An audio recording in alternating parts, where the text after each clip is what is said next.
April is Distracted Driving Awareness Month.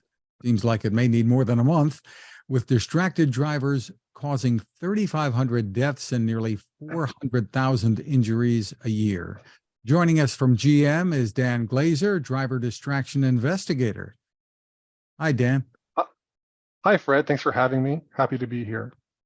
Well, give us an overview of the seriousness of this issue, Dan. Sure. Yeah. So you just kind of gave some stats, but it's been updated. So it's quite sobering. The National Highway Traffic Safety Administration, I know that kind of rolls off your tongue, NHTSA for short, did just report the 2021 stats where there were 3,522 deaths due to distracted driving, and that's 8.2% of all traffic deaths that year. I think that each case, right, it is a life cut tragically short and a huge loss for the family and community. And it's being a relatively new dad with this kind of adorable boy. I'm, kind of desperately wanting to kind of keep that kid safe out on the road. And it's largely up to me, but it's not all up to me, right? I need all those around me to be safe. So, I think it's important to take this month and kind of understand that, we're not driving in a bubble, right? That our distraction impacts everyone. Well, tell us what some of the most common problems are when it comes to driver distraction. What are you seeing when you look into this?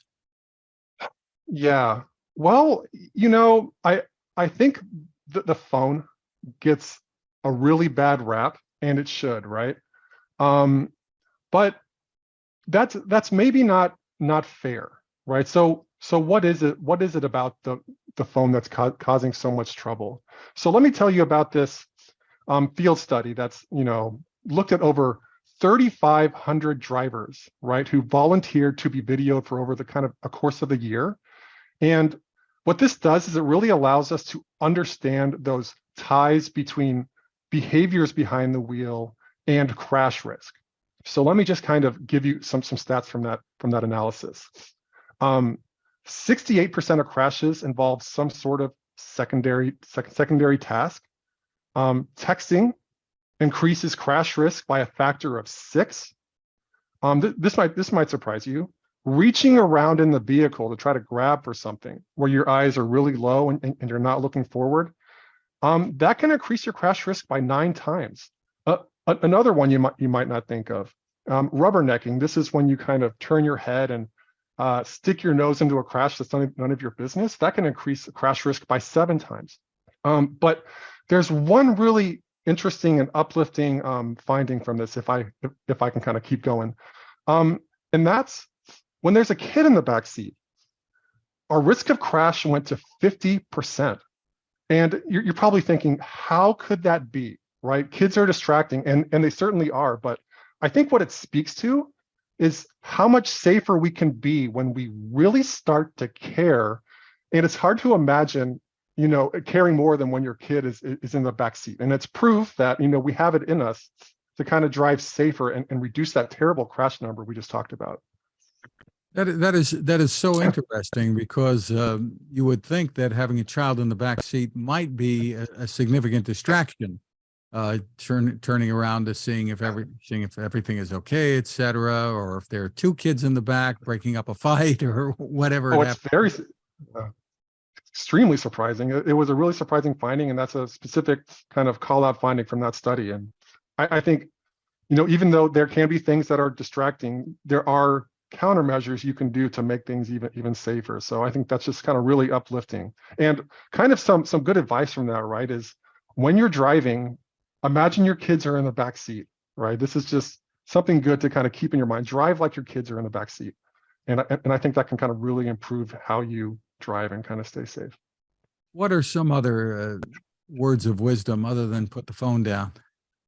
Sure, right. This is a huge one for me. Regardless of technology, right? What's in your car, if you have a phone or any of those things. This month, I really want people to put this in their head. Plan ahead, right? We all have these busy lives and we're just trying to move around as quick as possible. But if we could just take a moment, right, before we throw the vehicle into reverse or drive, And think about what we might need or might encounter, we can really have a much more focused, enjoyable, relaxed drive. So some of the things that I like to do, and I've been working on this before I go into drive, is buckle up. And I have to say that, or my colleague will let me hear about it. But other than that, before you drive, start your favorite podcast, your audiobook, get that playlist going. A lot of times there might be an email or text you want to kind of get off your mind. Send that out. Get the nav started. I have a young kid, and I like to pacify this kid before I go with a toy or a book or a snack, because inevitably, if I don't, I'm out in the middle of the highway and I get the daddy ... interaction, which is, obviously distracting. And then kind of on top of that, there are lots of do not disturb functions out there. So I use one that turns on when my phone connects to the vehicle. So this kind of helps everyone who might contact me know that, I got your message, and I don't feel this urge or need to kind of respond right away, which is great because I'm in the vehicle, and they know I'll respond later. So this strategy is something I've been kind of fostering over the last several years, and I encourage your listeners to try something similar. Just this month, try to start a good new habit. GM has been one of the pioneers in developing technology to try to ensure that we're paying attention, using cameras, et cetera, when it comes to automated systems or ADAS, high-end ADAS systems. What can you tell us about what you can do from a company perspective to try to mitigate this situation? Well, I think obviously there's interest in GM to use a DMS, a driver monitoring system, for the purposes of distraction mitigation, and I think it was beautifully integrated into our Super Cruise system. I would say at this time,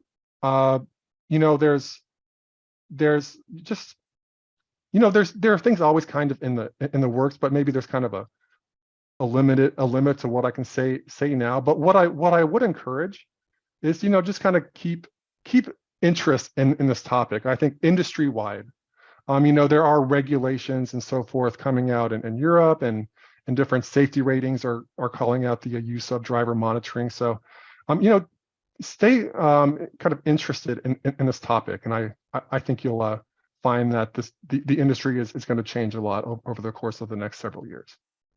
Right, and even beyond the monitoring, the safety systems in vehicles perhaps can and will be more proactive in preventing crashes, I suppose. Right. There's going to be a huge opportunity to kind of, I think, understand what the driver's doing and, craft responses, and this is because we're going to have more and more sensors that are coming out and potentially available. And so, the ability to eventually, kind of craft experiences and kind of really tailor the experience to the driver is going to be a big part of the safety improvement over the course of the next several years. And this is industry wide. This is talked about all over. And in the meantime, drive like your children are in the back seat, even if they're not. Is there a place people can go to Exactly. for more info or advice? I always tell people to go to gm.com, right? And if there's perhaps something more specific, we can work on getting those resources to you. Yeah, for sure. But gm.com is a good place to start. Terrific. Yeah. Dan Glaser, thank you so much for spending time with us. Thank you so much. This has been fun.